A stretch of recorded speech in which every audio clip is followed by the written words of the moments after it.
Okay, good. So we are sort of moving on to a new phase of this course where we're going to talk about writing down equations of motion for interconnected mechanical systems. And so we started this last time by talking about equations of motion for a single rigid body.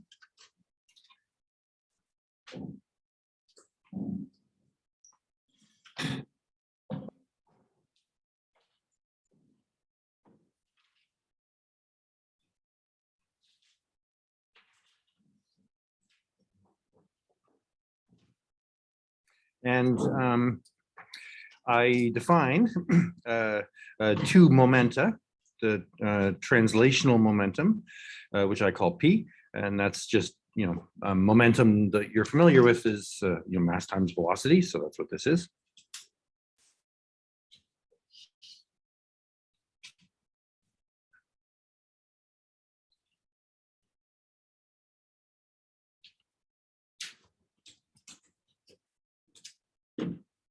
Okay, and then the other momentum is angular momentum, and I'll call that mu. So this is, some version of mass times velocity. Mass, of course, the role of mass is played by the inertia tensor, it shouldn't be surprising that the momentum we want to talk about here is going to be what you would call the spatial momentum. So in other words, you're going to use the, when you talk about mass times velocity, you're going to use the spatial angular velocity, okay? Because you're using the spatial angular velocity and the inertia tensor is actually defined in a body frame, you have to put a change of coordinates on the inertia tensor. And the point is that the formula is kind of ugly. And I think I'm getting the order of the R's and R transposes right. It's possible that the R transpose should be on the left and the R on the right. It doesn't matter. We're not going to be really using these equations anyway.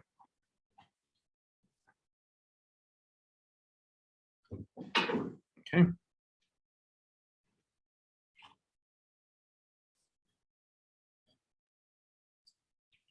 All right, so let's call those translational and angular momentum, and then the motion of the body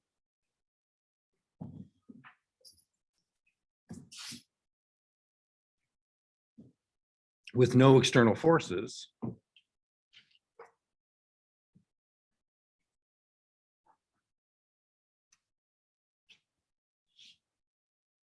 is prescribed by momentum is conserved.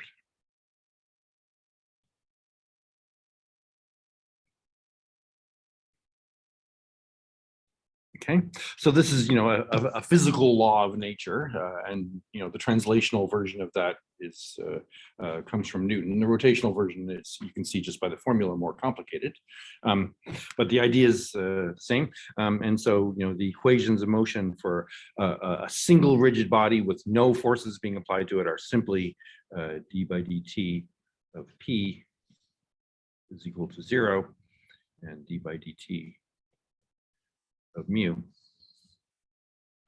is equal to 0. Okay, and so you can see that the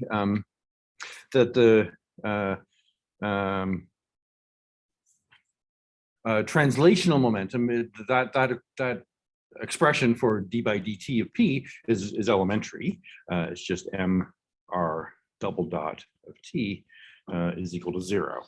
Okay, so this is more complicated. And you have to think a little bit to try to really understand how to describe that. Okay, so the interpretation here is clear, right? It just says that the center of mass of the body. So I'm assuming that inertia tensors are being taken about the center of mass. The body origins at the center of mass, and so on. And this just tells us that the center of mass moves with no acceleration. So what that means is that it moves in a straight line with a uniform velocity. Okay, so you knew that already, of right? But again, the rotational motion, because mu is given by this rather complex expression, the rotational motion is harder to describe. You can still describe it, but it's harder to describe. Okay. Now, what about when you have forces and interconnections?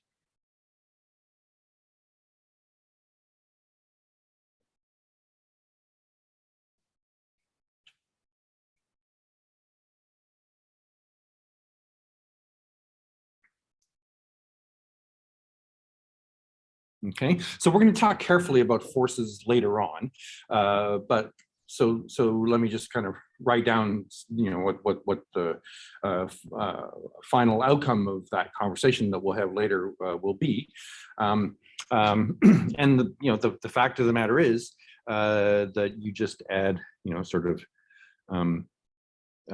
translational forces, so forces in the right-hand side of this guy, and then moments into that guy. Okay, and moments are taken about center of mass. Okay, so just sort of symbolically, the equations then look just like this. Okay, so there's going to be some external forces. Let me write those as F of t, and let's just suppose that they depend just on time. You know very well that force, and again, we're going to talk about this carefully when we talk about force, but force will generally depend also on position and velocity. So for example, like a spring force depends on position, right? But let's, for simplicity, just suppose we have an external force, which is a function of time. And then there's also going to be interaction forces. And I'll write those as I, just to emphasize that they're interaction forces. So these guys are external forces. Okay, and these are interaction forces.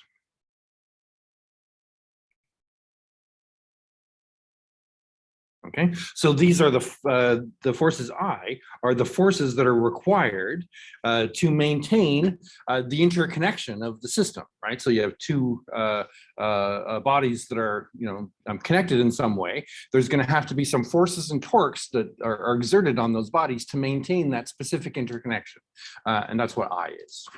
Okay, and then you have. So I'm being very vague about this, and this is not really part of the course. What I'm trying to do is I'm trying to sort of connect in a very high level way things that we're talking about to things that you did in first year physics. Okay, because we're going to drive the equations of motion in a completely different way. Okay, so you have a similar kind of thing that happens with angular momentum. You have external moments, torques, let's say. And then you have interconnection torques, which I'll write as iota. Okay, so these are external moments.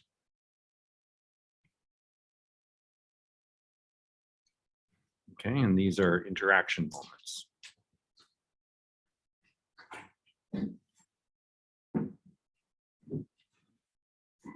Okay.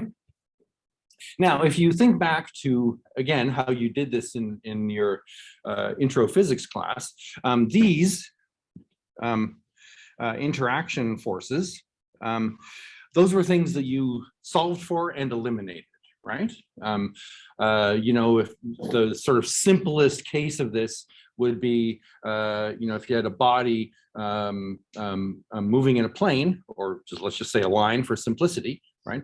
And the body is acted upon by gravity, so it has a gravitational force.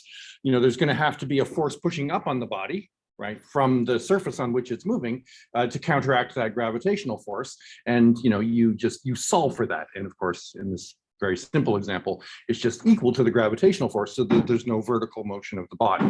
Okay. So that was how you did things in physics, and then the idea is that you solved basically for equations that involved acceleration, velocity, position, and known forces by eliminating the things that I've denoted as capital I and iota. Okay, so that's the world as you know it now. Okay. So we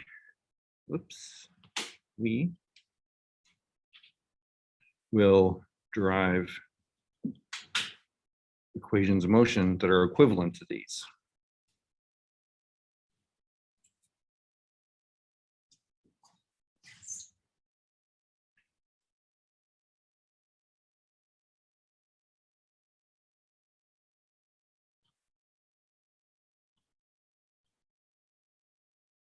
But are very different in nature.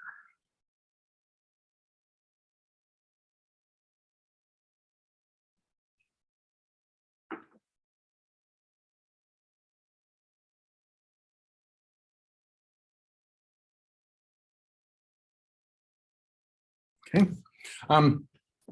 And there's some benefits to the method that we're going to use. One of the benefits is that it kind of miraculously bookkeeps and eliminates the need to have to solve for these interaction forces and moments. Okay, it kind of takes care of those in some way automatically. Okay, and there's reasons for that to take digging quite deeply into this to understand. And that was where the people who originated this approach, that was kind of the work that they did, and those people were Lagrange initially, and then Euler. So that's why these are called the Euler-Lagrange equations. Okay, so let's talk about the Euler-Lagrange equations. And I'm going to first talk about it in a kind of general way.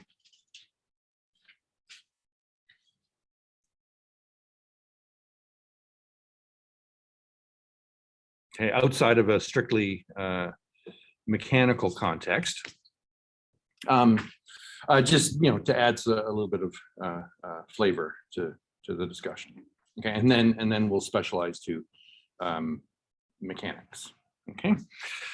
All right. So because we're not necessarily talking about mechanics, I'm going to sort of think about Euler-Lagrange equations not as happening on a configuration manifold Q, but as happening on a manifold M.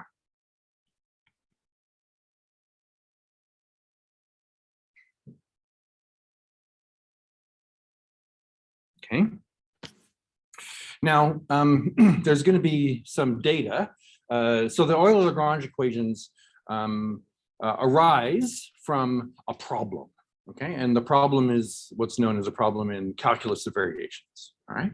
So let me describe what the problem is that the Euler-Lagrange equations arise when you try to solve. Okay. So you take 2 points, x0 and x1 in M. Let t0 and t1 be real numbers. We think of these as being times, and we're going to ask that t0 be less than t1. Okay, and let L be a function on the tangent bundle. Oh, sorry, that's an M. Okay, so for us, initially at least, that Lagrangian, of course, is going to be the kinetic energy. But for the moment, let's just think of an arbitrary function, L. And I'll look at some sort of non-mechanical examples to kind of illustrate things that can happen here. But let's first get to the problem. Okay, so given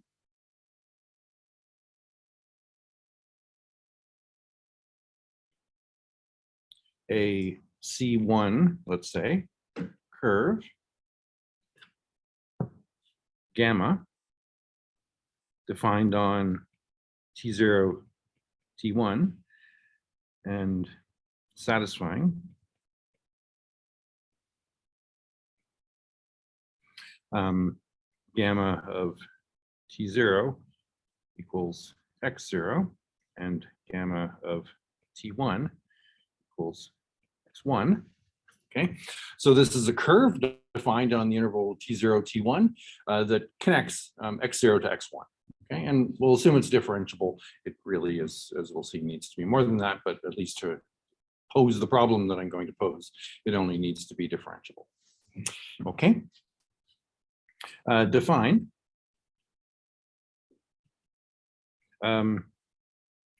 what you can call the cost function. Okay, so define a cost function.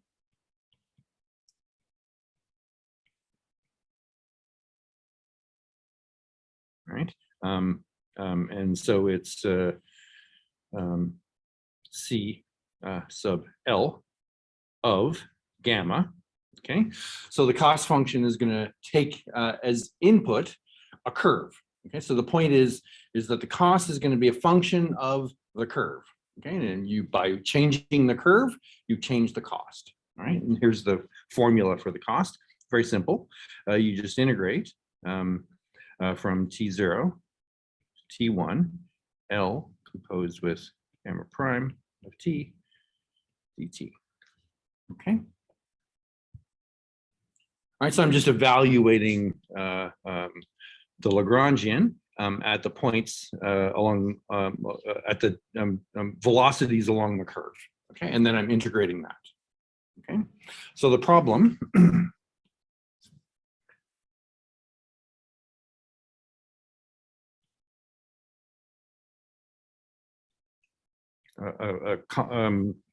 very old problem in a field known as calculus of variations.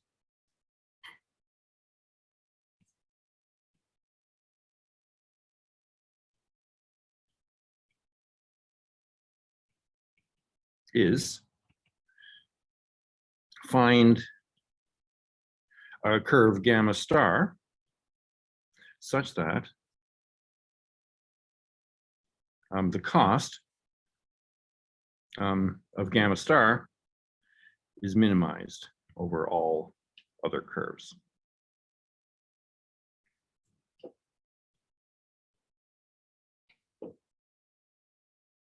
Okay, and all of these curves are going to be subject to the constraints that I have above. So it's going to be a C1 curve defined on here that satisfies these boundary conditions. Okay, and among all such curves, gamma, you want to find the one A1. It's possible there may be more than one curve with the least cost.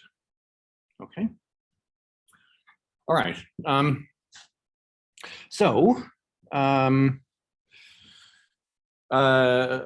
me not go into it super carefully, but let's just think about the minimization problem for just scalar valued functions on Euclidean space, let's say, something very simple. Okay.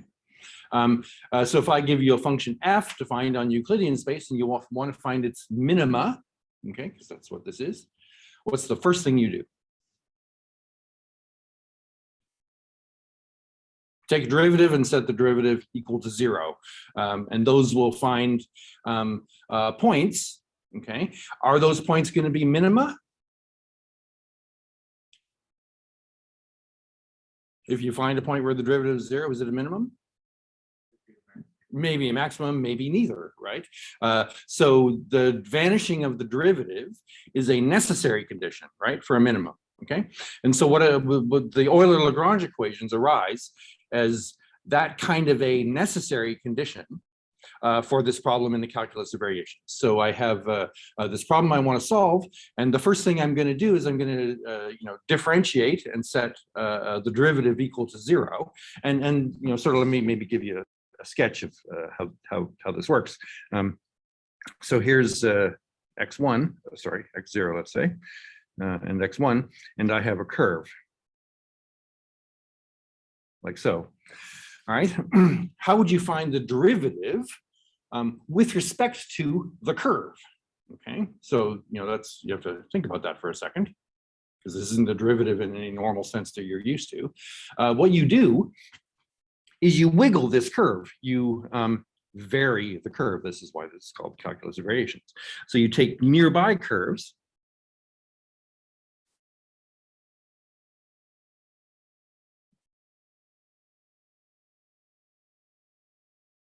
okay, which satisfy the required conditions, and you systematically vary those in some way, in such a way that you can make sense of what it means to take the derivative.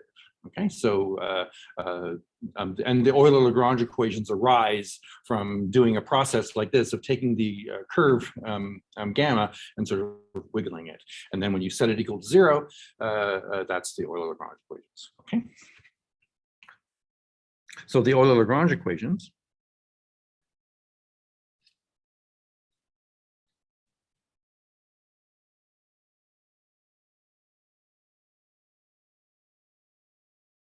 arise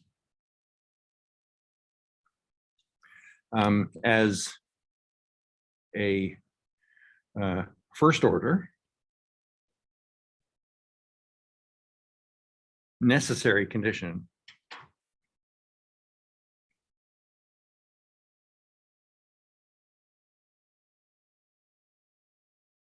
on a curve gamma star to satisfy this problem up here, which I'll call P.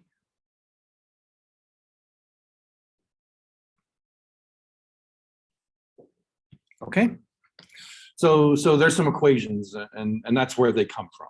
Okay, and the Euler-Lagrange equations are the following. Okay, so I'm going to write down the Euler-Lagrange equations in coordinates. Okay, so in other words, we're going to write down an equation that should be satisfied by the local representatives of this curve gamma in some chart.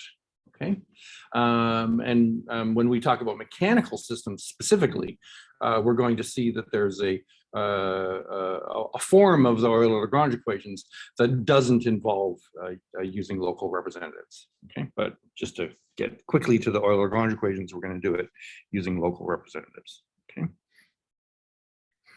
so a curve gamma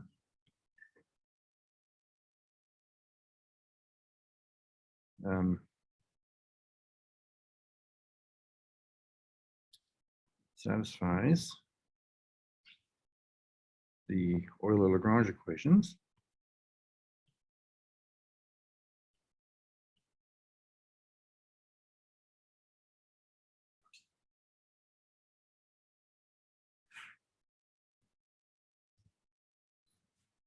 if for any t in t0, t1, there is a chart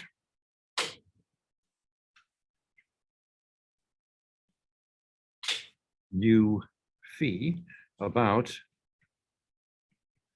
gamma of t. Okay, so again, this is local, right? So at some time along this curve, I have a time t. At around the point gamma of t, I'm going to use coordinates, and then I'm going to give a formula that must be satisfied for gamma, such that the local representative of gamma obeys these equations. Okay, so these are kind of funny equations, actually, and we'll see how to calculate them. But the form they take is not immediately transparent.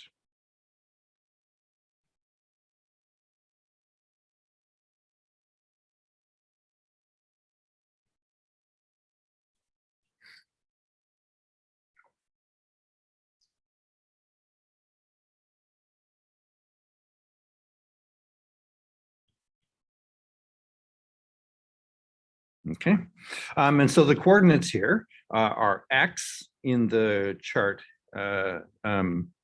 u phi. Okay, and because of the Lagrangian, sorry, I'll be right back. Because the Lagrangian is a function on the tangent bundle, the Lagrangian also depends on velocities. So the v's are the coordinates for the tangent bundle, right? Okay, and that's the equation that has to be satisfied by the curve gamma. Right, so this is kind of the traditional form that you see these equations written in, and I would say that I've even been probably slightly more careful than usually is the case because usually you'll see instead an x dot there, okay, which I don't understand at all. So I'm using v because at least it pretends to make sense. Okay. Okay, so let's actually see what this equation is before we talk about it.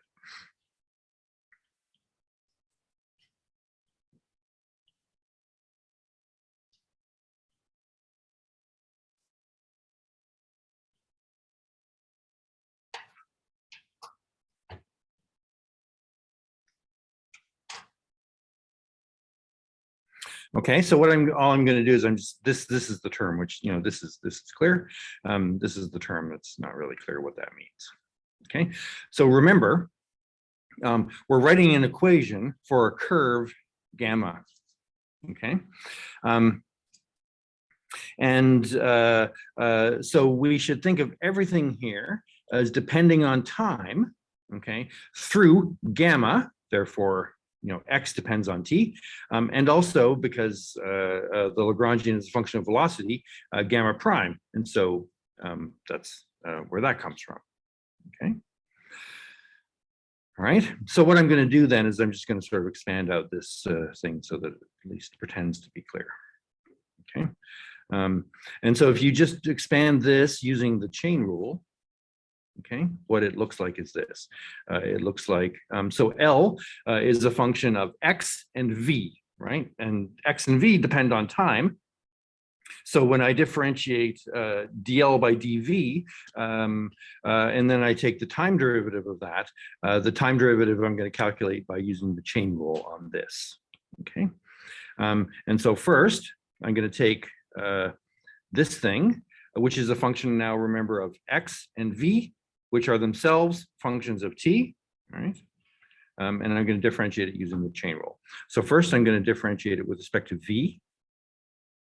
Okay, and I've already used vj, so I have to use a different v here. So I'm going to use dvj, dvk, okay? And then by the chain rule, it's going to be vk, k dot, okay? And then plus d2l by dvj, dq, x I'm using now, x k, all right, and then it's the chain rule, so it's x k dot, okay? And then minus dl by dxj equals 0.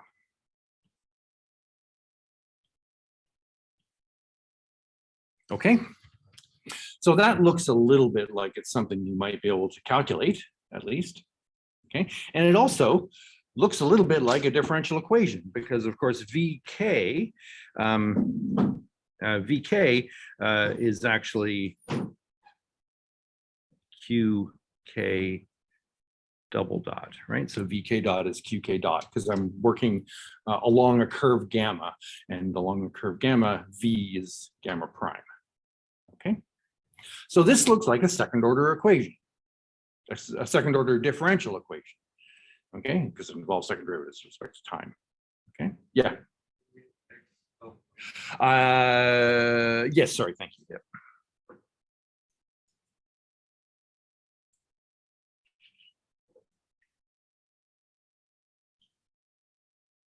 Thanks. Okay. All right.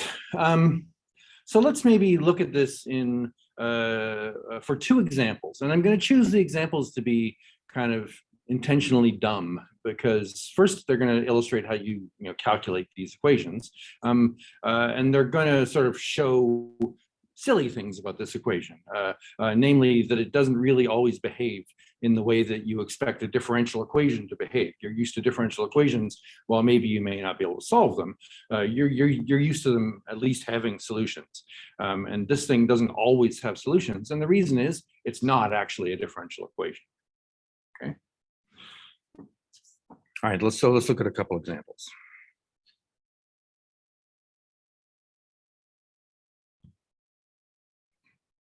In both examples, I'm going to take m to be r, okay? And I'm going to take x0 to be 0, x1 to be 1, T0 to be 0, and T0, T1 to be 1. Okay, so I'm looking at curves in R. Okay, so these are just scalar valued functions of t on the interval 0, defined on the interval 0, 1, and which connect the point x equals 0 to x equals 1. All right, and it's going to be convenient to think about curves like this as just, graphing them as functions of t. Okay, so a curve gamma from 0 to 1 into R, satisfying gamma of 0 equals 0 and gamma of 1 equals 1, has a graph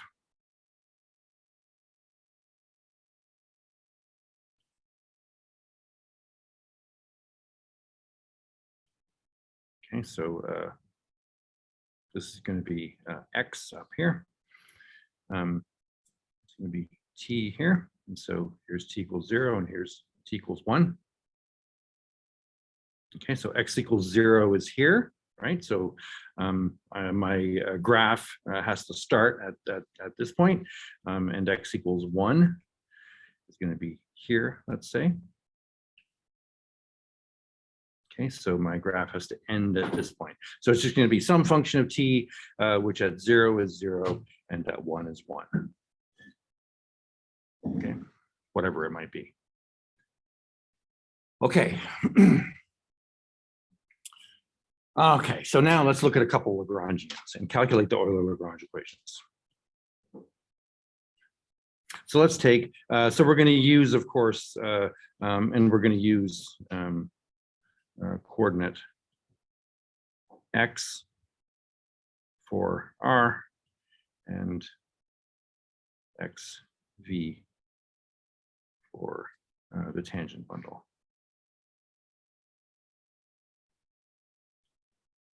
Okay, the natural thing, so v is x dot.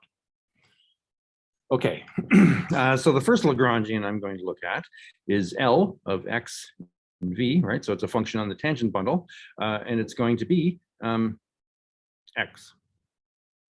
Okay, so it's independent of velocity, that's fine. So it's just a function of position, right? So let's write down the Euler-Lagrange equations. So to write down the Euler-Lagrange equations, this is the way the equations are almost always written symbolically. When you actually calculate the Euler-Lagrange equations, this is the calculation that you do. Okay, so when you go to write the Euler-Lagrange equations for a specific Lagrangian, that's the calculation. And I guess this one is sort of written down commonly just because it's a little bit more compact. Right? So I have dl by dv is equal to, well, 0. Okay, and therefore certainly d2l by dv squared is equal to 0, and d2l by dv dx is equal to 0. All right, so that's these terms in the equation. Okay, and I need that one too.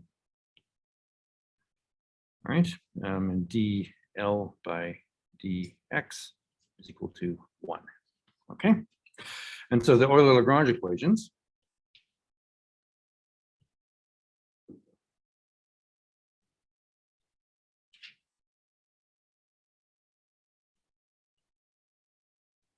are, okay, so you just write down, sorry, all this stuff, okay, but this is 0, and this is 0, and this is 1. Okay, so the Euler-Lagrange equations are -1 equals 0. Okay, that's not a very nice equation. What can you say about that equation? Does it have any solutions? No, no matter how you choose gamma, you're never going to satisfy that equation. All right. This is saying that the necessary conditions for the problem of steering from x0 equals 0 to x1 equals 1 in time 0 to 1, okay, while minimizing the function x along the curve, the function x along the curve. This says, because the necessary conditions are never satisfied, that calculus of variations problem does not have a solution, okay? So we should be able to understand that. Okay, so the problem P in this case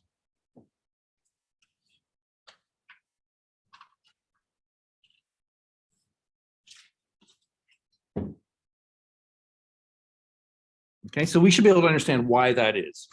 Okay, so let's think about that in terms of the graph of the function that we're talking about. Okay. All right. So here's my T1, and so here's right. So I'm looking for curves gamma, right, which start at here and end here. And what are they doing? Well, they're minimizing. So we're minimizing L composed with gamma prime, okay? But that's just gamma, right? Just because L is equal to X. So all this is doing is this is just pulling out just the function gamma itself, okay? And so therefore, when I minimize this thing, what I'm doing is I'm minimizing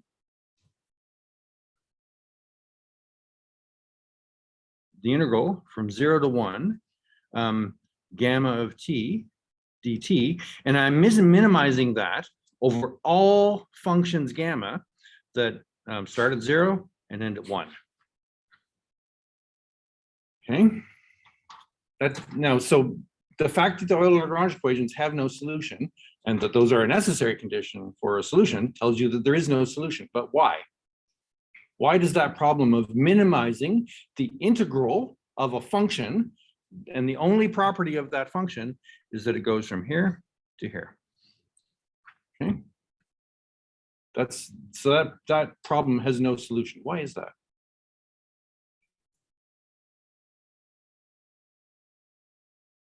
Yeah, you're going to raise your hand, or you just sort of, yeah. So you imagine you draw 0 to 0.99 on the 0 on the x and connect it. You're making it more complicated than it has to be. Yeah, I mean, if you do that, the area of the curve is.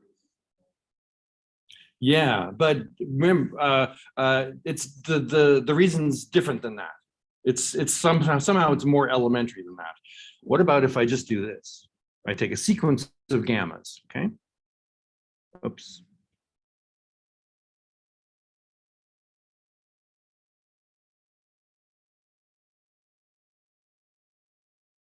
All right, so you see what I'm doing, right? What's the integral? So I take a limit, a sequence of functions. You could explicitly even write these down, that just get more and more negative. What will the limit, as say that sequence goes to infinity, what will the limit of the cost be? Area under the curve. Negative what? Yeah, that's right. Right. So the point is that the minimum is never achieved, because no matter what number you choose, you can always choose a gamma whose cost is less than that. Okay, so that's why this thing has no solution. Okay, good.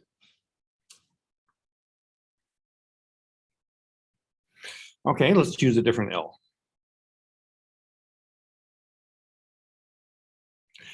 All right.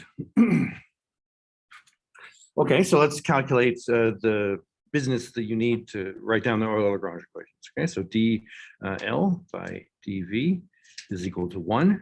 So d2L by dV dx is equal to 0. d2L by dV v squared is equal to 0, and dl by dx is equal to 0. Okay. All right, so these are the components of this equation. All right, and so what do I have here? Well, this one's 0, this one's 0, this one's 0. So the Euler-Lagrange equations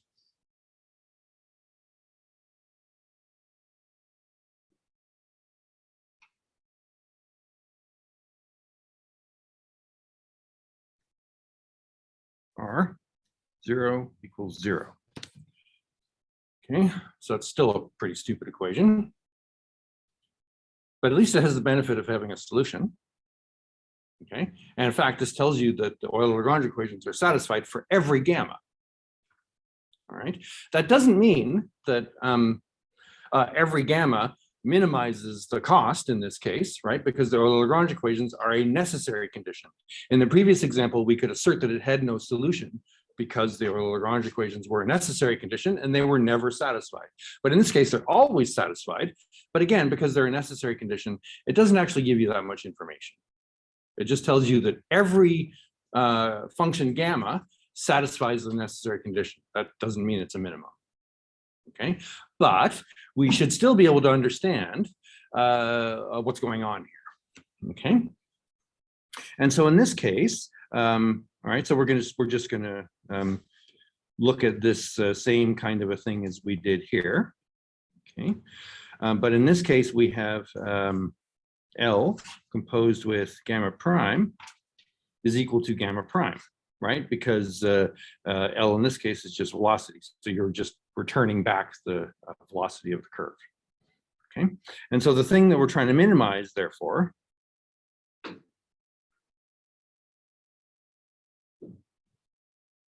is we're trying to minimize the integral from 0 to 1 gamma prime of t dt.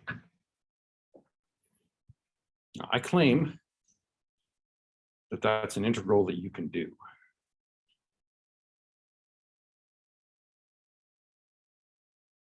What's that integral? Yeah.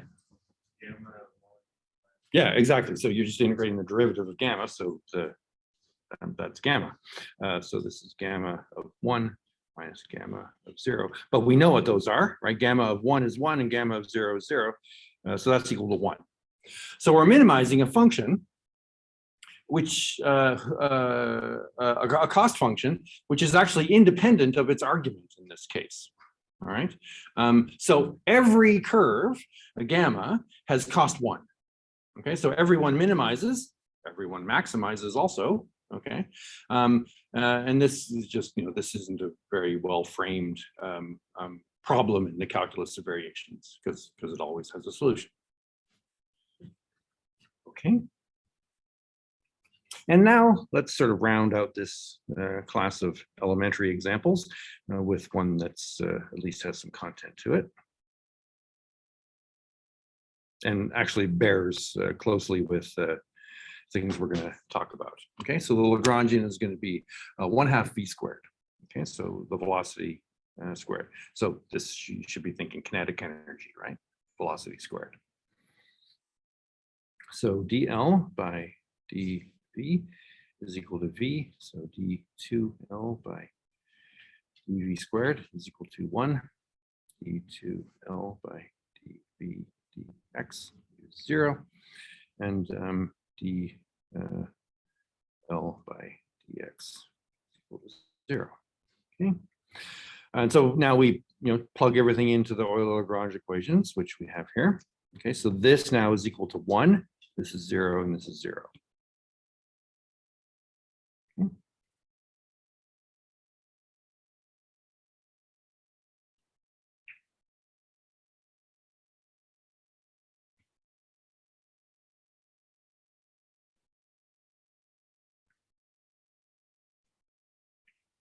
Okay, so they read v dot, which is equal to x double dot, is equal to 0.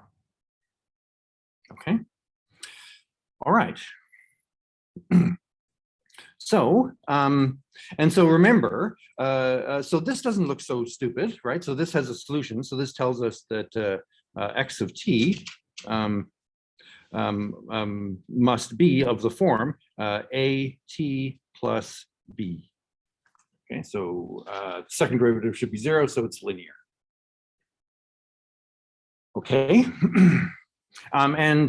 but A and B are actually going to be fixed for us by the requirement that we should be 1 at 1 and 0 at 0.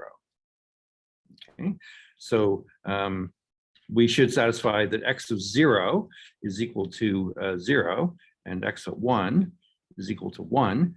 Okay, so therefore x of t must be t. Okay.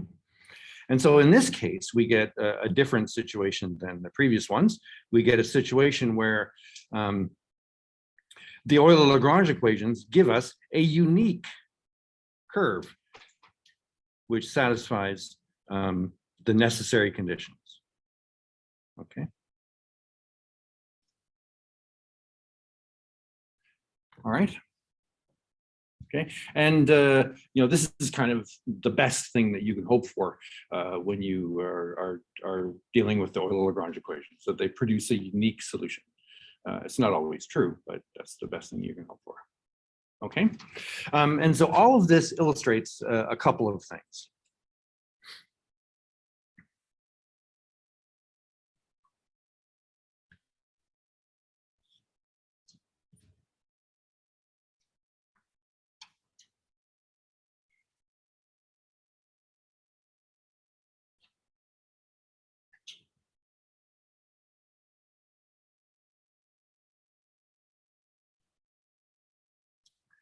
Okay, so in the first two examples, so sorry, I'm going to scroll up here. Okay, so in the first example, these were the Euler-Lagrange equations, and in the second example, these were the Euler-Lagrange equations. And whatever you want to say about those equations, they're not what the Euler-Lagrange equations kind of look like they are, which is a second-order differential equation. A second-order differential equation. Okay, so the Euler-Lagrange equations are not actually differential equations.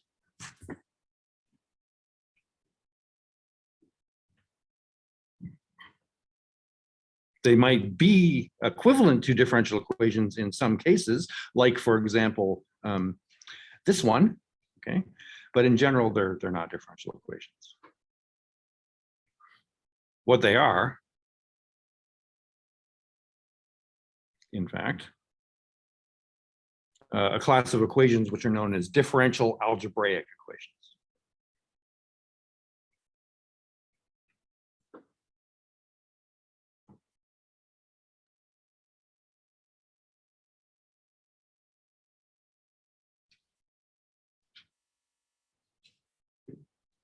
Okay, and so what that means is that they involve the derivatives in a not always pleasant algebraic way. So in a differential equation, certainly the derivatives appear algebraically, but the point is, in a differential equation, you can solve always for the highest order derivative. And in the Euler-Lagrange equations, the highest order derivative is the second derivative, right? And so in this case, we solved for the second derivative. We didn't actually have to solve for it, because it was automatically given to us. But when we look at the Euler-Lagrange equations for mechanics, we're going to see that you can solve for the second derivatives, okay? So that's sometimes in differential algebraic equations, you can solve for the derivatives, in which case your differential algebraic equation is equivalent to a differential equation. But sometimes you can't solve for those derivatives, and that's what's going on in the first two examples. The derivative appears in that equation in such a way that you can't solve for it. Well, namely, it doesn't appear at all. Okay. The Euler-Lagrange equations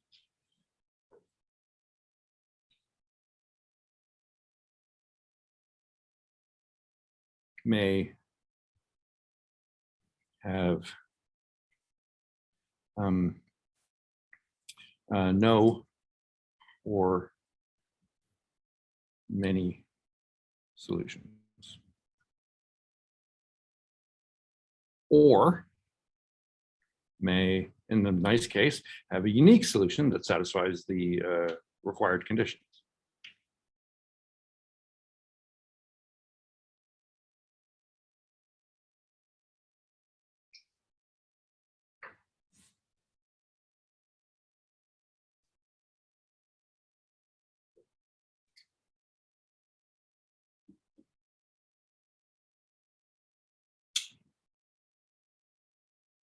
Okay. All right. So that's today. What we're going to do next time is we're going to look at the Euler-Lagrange equations in the special case of the kinetic energy Lagrangian for a mechanical system.